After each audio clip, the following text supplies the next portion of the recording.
Bienvenue dans l'univers d'Izanzur, où nous révélons les forces invisibles qui façonnent notre monde.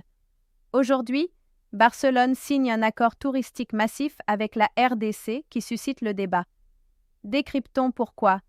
La République démocratique du Congo, RDC, a signé un accord de parrainage étonnant avec le FC Barcelone, d'une valeur de plus de 40 millions d'euros sur 4 ans, soit environ 46 millions de dollars. L'accord, daté du 29 juin, a été consulté par Reuters. Dans le cadre de ce partenariat, le slogan « Cœur de l'Afrique » figurera au dos des maillots d'entraînement et d'échauffement des équipes masculines et féminines du Barça. Le logo apparaîtra aussi dans les magazines du club, les rapports annuels et d'autres supports promotionnels. La RDC paiera entre 10 et 11,5 millions d'euros par saison, et ce contrat s'inscrit dans une campagne plus large visant à promouvoir le pays sur la scène internationale. D'ailleurs, des partenariats similaires existent déjà. 1,6 million d'euros par saison avec l'AS Monaco et environ 14 millions avec l'AC Milan.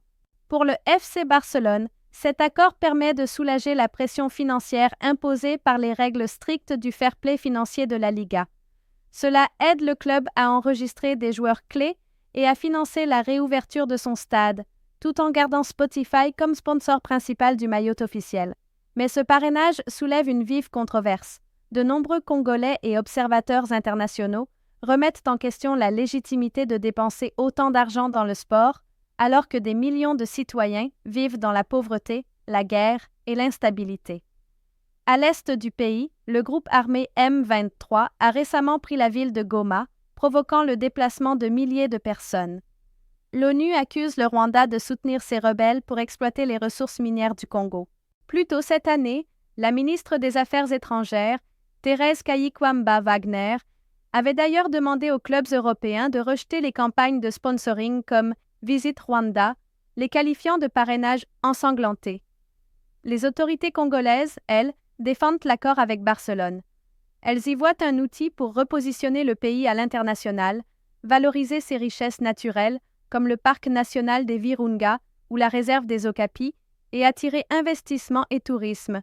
Un match amical à Kinshasa serait même à l'étude pour renforcer cette visibilité mondiale.